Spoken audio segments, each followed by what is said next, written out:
Hi everybody, hope you're doing marvelously well. One of the things that I get asked about, apart from headphones, is subs. And we haven't done that much on subs. The new Genelecs, which are not sitting up here at the moment, have a big sub that we got with them as well. But as you know, we use the Calis as well. We use inexpensive speakers as well. So KRK, a company we've yet to actually review a product of, have very generously sent us a sub to try. And they're going to let us give it away for free. So you can enter to win the sub. Now, I haven't heard it yet. It's here. It's in a box. It's already been opened. Thank you, Eric. So I don't have to cut my hand off or injure myself like I normally do. The thing is about it is it's pretty darn substantial, and it's $449 I've been seeing them go for. So I get asked a lot about, are there affordable, really good sounding subs? So we have high hopes. KRK are a great company. Our very good friend, Mr. Dave Way, just as I'm sure you've seen in previous videos, built himself a full-blown Atmos room using KRK speakers. I think his whole room, it was just a few $1,000s, less than $10,000 to do the whole Atmos rig. I can't remember how many speakers is it. How many is it? Like 16, something. It's a lot of speakers. So affordability and high quality is what KRK are known for. So let's see if this fits the bill. So it's the S10.4. It has unbalanced inputs and outputs. So if you had your speakers just on RCAs, you can go in and out through that. There is balanced in. You've got 1/4 inch and XLR, and then balanced out 1/4 inch and XLR. Okay, so there's an optional foot switch you could obviously use if you want to turn the sub on and off on your foot. There's a power and standby control here, volume, crossover frequency, nice, between 60 and 90. So we're going to try it out with two different sets of monitors. We're going to try it out with the IN5s and the IN8s. So we'll probably start with the IN5s all the way over at 90. And then with the 8s, we'll probably alternate between sort of, I don't think it would go as low as 60, but maybe 70, 80. I don't know. We'll try it out and see how it sounds. And then you've got input sensitivity, so you can change the gain, norm and high. There's a polarity control. So if there's some kind of phase cancellation you're getting on between the monitors and the sub, you can flick it there. There's a standby on and off and a ground lift. I mean, pretty comprehensive. And once again, you saw me lift it up, but it's pretty heavy. So let's put it under the console. We'll push it back a bit. We'll clear some room. It's going to go under the console. And we're going to listen to it with both sets of speakers. Why don't we start off with the babies? We'll start off with the smaller speakers and see how it performs. So we've got it set up at the moment with the smallest speakers, with the 5s. And we're just going to have a listen. At the moment, everything's kind of set to 12 o'clock. I don't know if these are going to be, how loud it's going to be. At the moment, it's halfway up in volume. So let's play a track. Let's find something with some good low end. There's a little Empire track, which is kind of a pop rock song. I've been hit pretty standard kick drum. I know I mixed it. I've got a bit of subbiness to it, but not excessive. Let's have a listen. All right. It's on the foot switch. Wow. Okay, so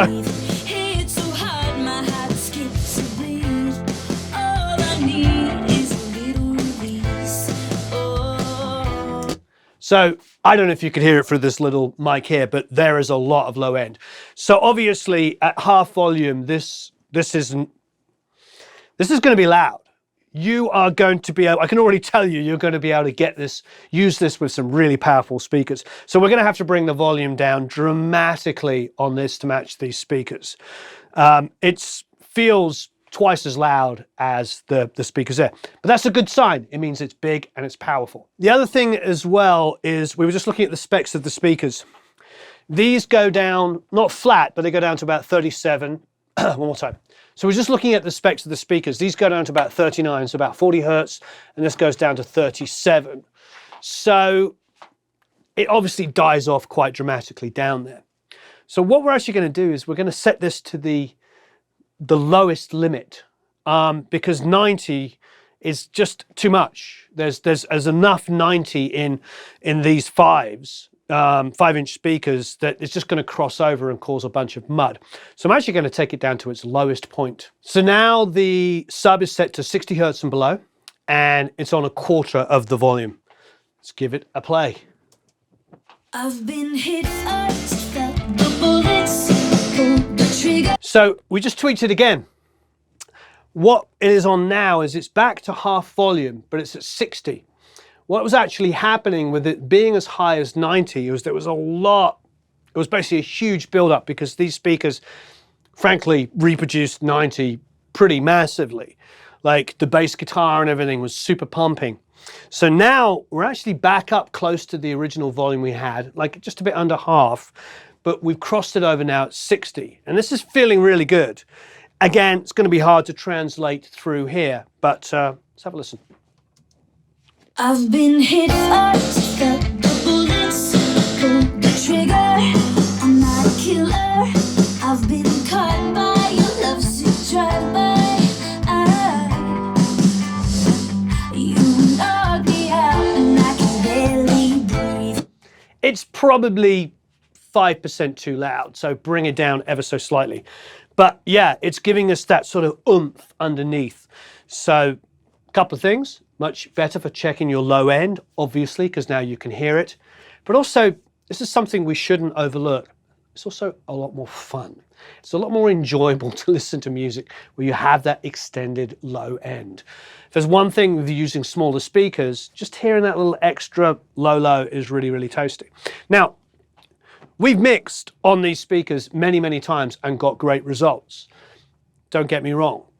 But having that little extra extension is not going to hurt. I'm very tempted to, when we go to the bigger ones, to leave it on 60. I think going up as high as 90, you've got 60, 70, 80, 90. That's probably going to be if you've got like the little iLouds, like tiny little speakers, like 3 or 4-inch drivers. Because the 5-inch drivers on this, the 90 wasn't working at all. The 60 feels good. It's interesting. I mean, it's modern speakers, you know, much better low end, extended low end than we got when, you know, when you first started, when I first started at least. Let's listen to Matt Lang's remix because it's got some pretty low lows. So fat keyboard bass. There you are, you held my door. No one's ever been able to stop me in my tracks before. You're a beast, a wild animal. There's something about adding the sub to it that really makes them seem really expensive. Really, really expensive because you get a pair of affordable monitors that you know and like and understand. They could be KRK, it could be Calais, it could be all kinds of stuff. You add a sub to them, suddenly you get like, you know, the extra girth. It just feels like wider bandwidth, more enjoyable. You feel it on your chest and in your stomach.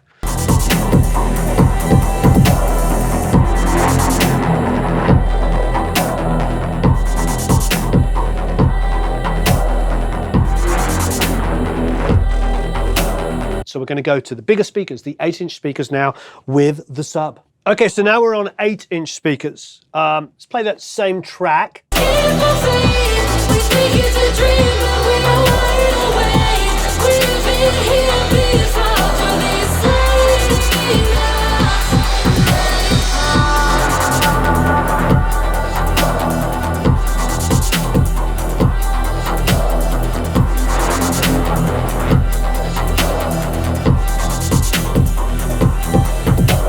It's on the border because it's satisfying to hear that like huge amount of low end around you because obviously there's more low end on these 8-inch speakers.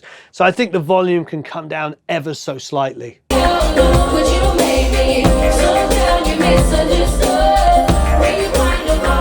It's interesting, we just adjusted it so we had it halfway and then we had it a quarter of a way, so it's somewhere between the two.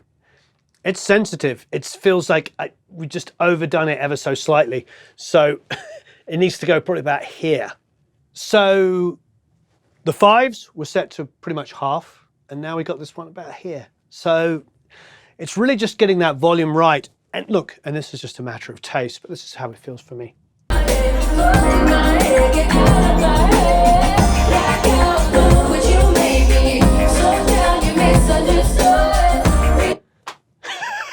It's going to come down ever so slightly, so we're going to split the difference. It's just that bass is just pushing a little bit too hard.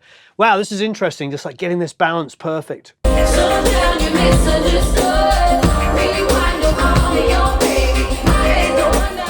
Okay, so what's interesting, this mix, the low end, it's a remix, is a little bit out of control.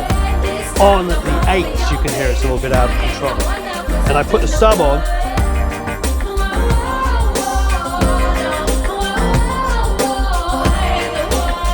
and with the sub on, it's seriously out of control. Earlier on in the track, it wasn't, but let's just, what I'm trying to point to is having the sub is really going to help.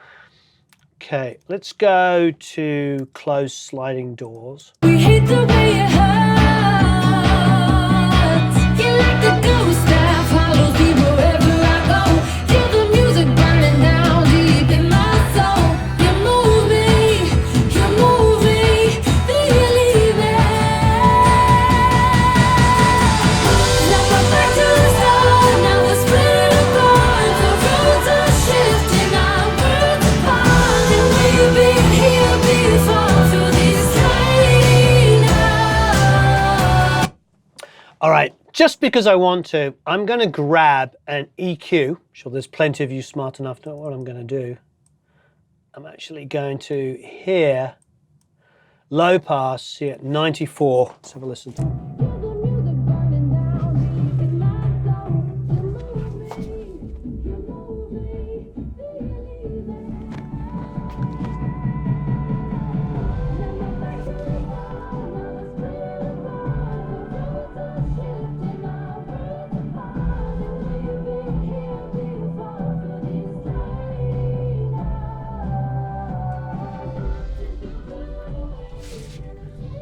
Interesting. You can really hear where it goes to, because it just goes where it hits that low kick. This song is really well mixed by Mark Ender, one of the greatest mixers in the world, and the low end is really thumping around about 80 or 90 hertz, but the sub comes into its own because it's at 60 and below when it hits that low, like halftime kick, and you're not hearing that at all coming out of the high speakers. Out of the 8s, you're hearing it coming out of the sub. So really cool. Let's try a different track.